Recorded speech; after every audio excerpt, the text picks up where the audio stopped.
नमस्कार प्रेक्षकांनो, मालिकेच्या आजच्या भागामध्ये आपल्याला पाहायला मिळणार आहे की जीवा इकडे खोकला आल्याचं त्याला खूप खोकल्याची उबळ येत असते आणि तो खोकत खोकत जिना उतरत खाली येत असतो.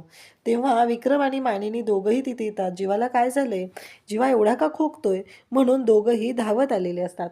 दोघंही जीवाच्या काळजीने तिथे पोहोचलेले असतात. तेव्हा विक्रम आणि मानिनी दोघंही विचारू लागतात की काय झालंय तुला, म्हणजे नक्की काय प्रॉब्लेम आहे, डॉक्टरांना बोलवू का, डॉक्टरांकडे चल, असं म्हणत विक्रमने जीवाला पकडलेलं असतं आणि सोप्यावरती बसवायला घेऊन जातो. कारण काळजी वाटत असते की आपल्या लेकराला काय झालंय, म्हणून विक्रम काळजी करत असतो. परंतु जीवा म्हणतो की काहीच नाही झालेलं. काय करा माहिती आहे का, हार्टच्या डॉक्टरला बोलवा. खोकल्याच्या डॉक्टरला नको, सर्दी तापाच्या डॉक्टरला नको, हार्टच्या डॉक्टरला बोलवा. तेव्हा मानिनी म्हणू लागते की काय बोलतेस तू हे सगळं, हार्टच्या डॉक्टरला बोलवा वगैरे, काय चाललं हे सगळं. तेव्हा तो म्हणू लागतो की हो, मी खरं ते सांगत आहे, हार्टच्या डॉक्टरला बोलवा, कारण हार्टच्या डॉक्टरला बोलवणं गरजेचं आहे. तेव्हा मानिनी म्हणते म्हणजे, तेव्हा जीवा सांगू लागतो की तुम्हाला खरं वाटलं ना हे सगळं. असं जेव्हा जीवा बोलतो तेव्हा मानिनी म्हणते म्हणजे, तेव्हा तो म्हणतो की माझ्या हृदयाचा डॉक्टर नंदिनी आहे, तिला बोलवा ना तुम्ही. असं म्हणत जीवाने सगळ्यांना आता तिथे भांबावून सोडलेलं असतं आणि हे दोघंही त्याच्याकडे पाहत राहतात. तेव्हा जीवाला मानिनी म्हणते म्हणजे तू नाटक केलंयस हे सगळं. तेव्हा तो म्हणतो की हो, पण कळलं पण नाही ना तुला. तेव्हा मानिनी म्हणते हो रे बाबा, नाही कळलं. असं म्हणत मानिनी त्याच्याशी बोलायला लागते. त्यासोबतच इकडे आपल्याला पाहायला मिळतं की बाबा म्हणत असतात म्हणजे हे सगळं कशासाठी. तेव्हा तो म्हणतो की माझ्या हृदयाची डॉक्टर नंदिनी आहे, हे तर तुम्हाला माहिती आहे ना, मग तिला बोलवण्यासाठी हे सगळं मी केलेलं आहे. आणि असं म्हणत तो नंदिनीला बोलवा असा हट्टच धरून बसलेला असतो. तेव्हा विक्रम म्हणतो की चालेल चालेल, म्हणजे हे सगळं तू नंदिनीसाठी करतोय, नंदिनीसाठी हे सगळं नाटक चालू आहे. बरं बाबा ठीक आहे, पण एक गोष्ट लक्षात ठेव, या सगळ्यामध्ये नंदिनीला त्रास होईल असं वागू नकोस. मान्य आहे मला तुझ्यावरती अन्याय होतोय, तुला या सगळ्याचा त्रास होतोय, परंतु नंदिनीला सुद्धा जपलं पाहिजे, कारण तिच्या कलेने घेतलं पाहिजे. तेव्हा मानिनी म्हणत असते म्हणजे काय चाललंय तुमच्या दोघांचं, मला कळेल का. असं म्हणत मानिनी त्या दोघांशी बोलण्याचा प्रयत्न करत असते. आणि त्यासोबतच इकडे आपल्याला पाहायला मिळतं की मानिनीचं असं म्हणणं असतं की काहीही झालं तरीही एक महत्त्वाची गोष्ट आहे की असं खोटं बोललं नाही पाहिजे. तेव्हा विक्रमला जीवा म्हणू लागतो की काय करू, आता तुम्ही एक काम करायचं आहे, नंदिनीला फोन करून सांगायचं आहे की जीवाची तब्येत बिघडलेली आहे, मग नंदिनी इथे येईल, कारण ती भेटायलाच तयार होत नाही. मानिनी म्हणते नको रे बाबा, हे सगळं अशा पद्धतीने नकोच आहे, कारण या सगळ्याचा काय त्रास होईल तुला माहिती आहे ना. एकतर नंदिनी जर चिडली तर काय होऊ शकतं. तेव्हा विक्रम म्हणतो की कधी कधी असं थोडं थोडं खोटं बोललं तर चालतं. आणि त्याचबरोबर नंदिनी इकडे मानिनीला विक्रम सांगू लागतो की तुला माहिती आहे का, तुला माहिती आहे ना मला ऑफिसमधून यायला उशीर व्हायचा, एकदा तर मी तुला सांगितलं पण होतं की माझा ॲक्सिडेंट झाला आहे म्हणून, त्यामुळे हिचा ओरडा तर वाचलेला होता रे.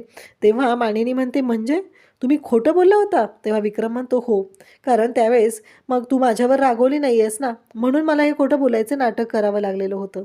हे ऐकल्यानंतर मात्र आता मानिनीलाही धक्का बसलेला असतो. विक्रम म्हणत असतो की कधी कधी असं थोडं थोडं खोटं बोललं तर चालतं ना, कारण तू बघ ना, जर मी तुझ्याशी खोटं बोललं नसतं तर तू मला किती रागवली असतेस, म्हणून मी हे सगळं केलेलं होतं. आणि इकडे जीवासुद्धा हसत असतो या दोघांच्या गप्पा ऐकून, कारण त्यालाही हसू येत असतं. तो म्हणत असतो की अगदी बरोबर आहे, मग आता खरं तर खोट्याचं नको आहे करायला, असं इकडे विक्रमला सुद्धा वाटत असतं. परंतु जीवा म्हणत असतो की काय करणार बाबा, कारण नंदिनी ऐकायलाच तयार नाही आहे, नंदिनी कसलंच ऐकत नाही आहे, मग काय करू सांगा बरं. तेव्हा मात्र इकडे विक्रम म्हणतो की ठीक आहे, तुला वाटतंय ना, आपण बोलूया तिच्याशी, एकदा तिच्याशी बोलून घेऊया आणि गोष्टी कशा पद्धतीने सोडवता येतील हे सगळं जेव्हा पुढं होत आहे तेव्हा मात्र आपल्याला मार्ग काढावा लागेल. आता इकडे मानिनी म्हणत असते की चालेल, पण मला जास्त खोटं बोलता येत नाही आहे बरं का. आता नंदिनीला फोन करायचं काम मानिनीला करायचं असतं, कारण जीवा आजारी आहे असं सांगायचं आहे. तेव्हा मात्र हे दोघंही तयार होतात. आता मानिनी फोन करायला लागलेले असते, तर जीवा सांगतो की आई, तिला मी आजारी आहे म्हणून सांगा, मगच ती येईल इकडं, नाही तर ती नाही येणार, तुला माहिती आहे ना. कारण मला ना कळतच नाही आहे की तिच्याशी मी कसं बोलू, नंदिनी माझ्याशी बोलायलाच तयार नाही आहे, मला नक्कीच काहीतरी वेगळं करावं लागणार आहे, असं इकडे जीवा मानिनीला सांगत असतो. तेव्हा मानिनी म्हणते की हो चालेल, आपण करूया, त्या पद्धतीने करूया. आणि मग ना इकडे मानिनीचा फोन घेतो, मानिनीच्या फोनवरून नंदिनीला फोन लावला जातो. आणि त्याचबरोबर इकडे हे सगळं जेव्हा घडत असतं तेव्हा नंदिनी म्हणते, हा काकू कशा आहात तुम्ही. तेव्हा हे सगळं जेव्हा चालू आहे, त्याच वेळी इकडे या सगळ्या गोष्टी जेव्हा घडत असतात, तेव्हा मानिनी सांगू लागते, की "मी ठीक आहे. तू कशी आहेस नंदिनी?" नंदिनी म्हणते, की "हो, मी ठीक आहे. अगं खरंच तुझी खूप आठवण येते. कारण मला ना माझ्या लेकी कधी एकदा घरी येतील असं झालेलं आहे." तेव्हा मात्र इकडे मानिनी म्हणत असते, तेव्हा नंदिनीच्याही डोळ्यात पाणी आलेलं असतं. मग इकडे जीवा म्हणतो, की "आई माझं सांग ना आधी. अगं माझ्याबद्दल बोल. मी काय म्हणतोय ना ते सांग आधी." असं जीवाचं सुरू झालेलं असतं. म्हणजे त्याला दमच निघत नसतो, की "तू सांग आधी. आधी माझ्याबद्दल सांग." मग मानिनी म्हणते, की "अगं जरा जीवाची तब्येत बिघडली तू इकडे येऊन जाशील का?" तेव्हा मात्र नंदिनी म्हणते, की "काय झालंय?" मग इकडे जीवा खोकायचं नाटक करायला सुरुवात करतो. मग इकडे मानिनी सांगते, की "अगं जरा सर्दी खोकला वगैरे जास्त झालंय ना त्याला. तू येऊन जाशील का त्याला बघायला? त्याला बरं वाटेल ना गं? तो डॉक्टरकडेही जायला तयार नाहीये." आणि त्याचबरोबर इकडे या सगळ्या गोष्टी जेव्हा घडत असतात, तेव्हा मात्र नंदिनी म्हणते, की "अहो मीच आज त्यांना भेटायला बोलवणार होते." तेव्हा जीवा म्हणतो, की "अगं मी येऊ शकतो. सांग, सांग कुठं यायचं? तसं मला थोडंसं बरं वाटतंय. एवढं पण पॅनिक होण्यासारखं नाहीये काय? ठीक आहे मला सांग, मला कळव मी येतो." असं सुरू होतं ते जीवाचं. आता मात्र नंदिनी म्हणत असते, त्या पद्धतीनं या सगळ्या गोष्टी नंदिनीच्या लक्षात आलेल्या असतात. जीवा म्हणत असतो, की "अगं मला तसं बरं नाहीये, खोकला येतोय. पण ठीक आहे आता तू मला बोलवलंयस ना, मी यायला तयार आहे."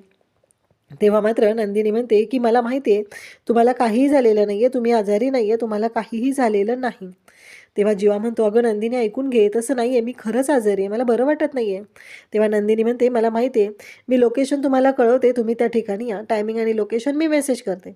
असं नंदिनीने सांगितल्यानंतर इकडे जीवा तयार होतो. जीवाला तर आनंद झालेला असतो, चला म्हणजे फायनली नंदिनी भेटायला तयार झाली आहे. एकदा ती भेटायला तयार झाली आहे म्हणजे सगळं व्यवस्थित होईल.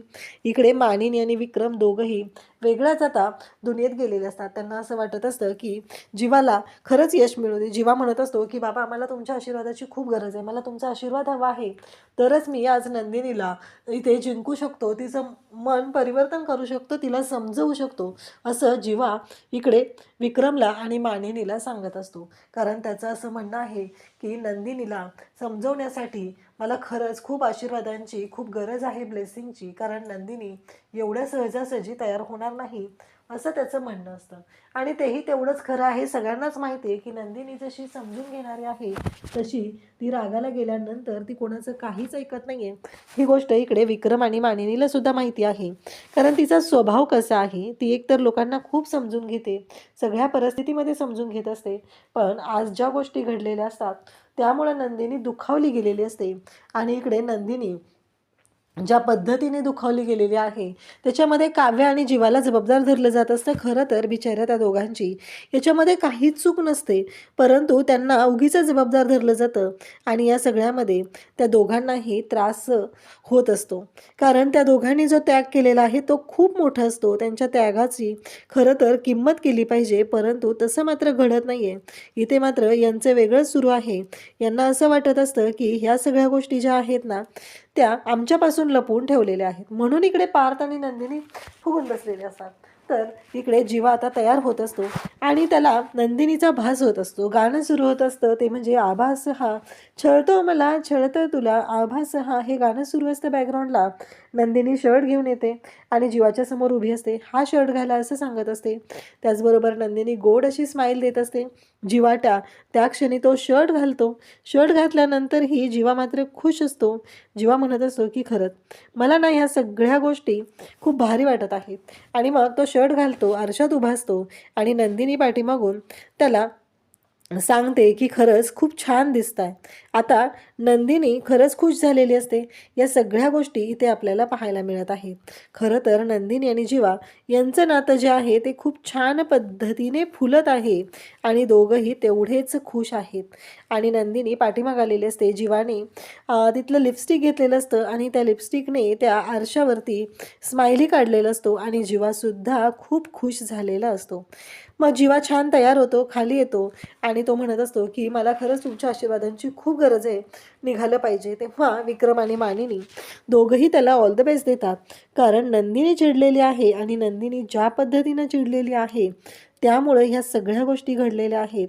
आता तिला समजवणं खूप गरजेचं आहे असं इकडे जीवाला वाटत असतं आणि त्यासाठी विक्रम आणि मानिनीसुद्धा चांगलीच त्याची साथ देत असतात. तेवढ्यातच या भांडकुदळ 2 बायका तिथं आलेल्या असतात आणि मध्ये मध्ये नाक खुपसायची त्यांना जी सवय आहे त्या पद्धतीनं त्या आलेल्या असतात आणि त्या म्हणत असतात की जीवा तू कुठं चाललेला आहेस. तेव्हा जीवा नंदिनीला भेटायला चाललाय, नंदिनीचा फोन आलेला आहे असं सांगितलं जातं.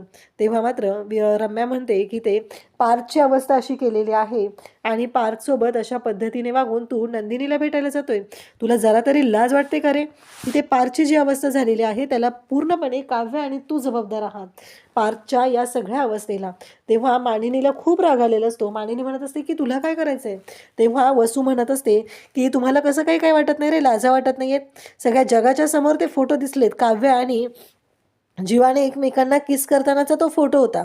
तेव्हा मानिनी म्हणते बाद झालं. तसं काहीही त्या दोघांमध्ये झालेलं नाहीये आणि मी त्या दोघांशी बोललेले आहे. त्या दोघांनी मला सगळं खरं सांगितलेलं आहे आणि ते अफेअर होतं ते लग्नापूर्वीचं होतं, लग्नानंतरचं नाही असंही सांगितलं जात असतं.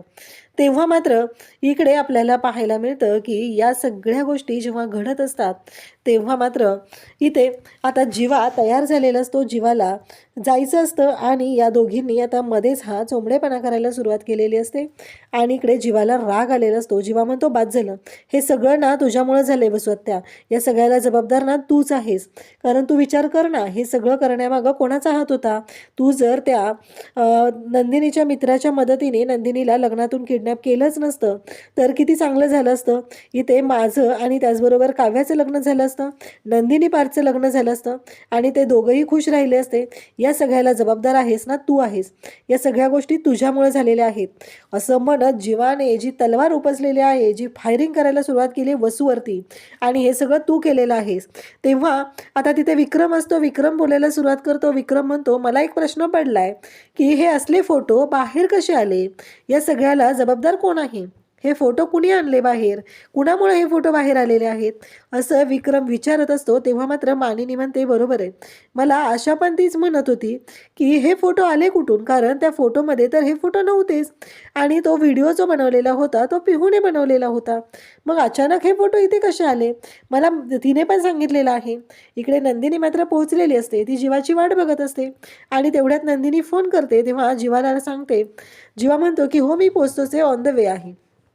इकडे जीवा धावत पळत आलेला असतो. हे नंदिनीच्या लक्षात आलेलं असतं. मग नंदिनी पर्समधली पाण्याची बॉटल काढते आणि ती देते. कारण विक्रम आणि मानिनीने सांगितलेलं असतं की तू जा तिच्याशी शांतपणे बोलून घे, यांचं काय करायचं ते माझी मी बघतो. आता इकडे या विक्रम पण त्या दोघींवर ओरडायला सुरुवात करतो. जीवा इथं पोचलेला असतो आणि जीवा म्हणतो की याच्या आधी मी प्रत्येक वेळेस खोटं कारण प्रत्येकाला सांगत गेलो, मी ट्रॅफिकमध्ये अडकलेलो होतो. पण आज मी खरंच सांगतोय की मी ट्रॅफिकमध्येच अडकलो होतो. मला कधी एकदा तुझ्याकडे पोहोचेल असं झालं होतं, पण या ट्रॅफिकमधून मला काही पुढे येता येत नव्हतं असं इकडे जीवा सांगत असतो. तेव्हा नंदिनी म्हणत असते की इट्स ओके आणि मग इकडे जीवा म्हणत असतो की खरंच नंदिनी थँक्यू सो मच आणि खरंच सॉरी, तू मला ना मला भेटायला बोलवलं त्यासाठी थँक्यू, तू मला समजून घेतेस त्यासाठी थँक्यू असं म्हणत जीवा बोलत असतो. तेव्हा मात्र नंदिनी जीवाकडे पाहत असते. जीवाला म्हणत असते की खरंच. तेव्हा जीवा म्हणत असतो की हो आणि तेवढ्यातच वेटर येतो आणि मग सांगू लागतो की नंदिनी मोहिते तुमचा टेबल तयार आहे. आता जीवाला प्रश्न पडतो की आज नंदिनीने चक्क नंदिनी मोहिते या नावाने टेबल बुक केलेला आहे. जीवाला खरं तर टेन्शन आलेलं असतं. त्याला काळजी वाटत असते की नंदिनीने असं का केलं, म्हणजे नंदिनी मोहिते नावाने का टेबल बुक केलेलं आहे. आणि जेव्हा जीवा आणि नंदिनी आता दोघंही टेबलवरती बसलेले असतात तेव्हा नंदिनी म्हणत असते की मला तुमच्याशी खूप मोठ्या विषयावर बोलायचं आहे, म्हणून मी तुम्हाला इथं बोलवलंय. जीवाला प्रश्न पडतो. जीवा म्हणतो की म्हणजे काय बोलायचं आहे. कसं आहे माहिती आहे का, मला माहिती आहे जीवा नंदिनीला कोणीच वेगळं करू शकत नाही. असं ऐकल्यानंतर नंदिनी म्हणत असते की नाही, जीवा नंदिनी वेगळं होणंच गरजेचं आहे. तेव्हा जीवा म्हणत असतो की तू आज ना काजळ नाही घातलेलं. तेव्हा नंदिनी म्हणते की हो नाही घातलेलं, कारण सगळ्यांच्या सुखाला माझ्यामुळे नजर लागलेली आहे, मी कसं काजळ लावू असं सांगू लागते. तेव्हा मात्र जीवा म्हणत असतो की मुलींनी काजळ घातलं ना खरंच त्या खूप सुंदर दिसतात. तेव्हा नंदिनी म्हणते हो बरोबर आहे, पण माझ्यामुळं जर एखाद्याचं सुख मी हिरावून घेतलेलं असेल तर मला नटण्या मुरडण्याचा अधिकार नाही आणि मी सिरियस विषयावर बोलायला इथं भेटायला बोलवलेलं आहे, कारण मला त्या विषयावर बोलायचं आहे. म्हणजे आपण वेगळं होणार आहोत. आपण डिवोर्स घेणार आहोत. तेव्हा जीवा म्हणतो की नंदिनी काय बोलतेस, तुझ्याशिवाय मी नाही जगू शकत, आपल्या दोघांना कोणीच वेगळं करू शकत नाही, असे इकडे जीवा स्पष्टपणे नंदिनीला सांगत असतो.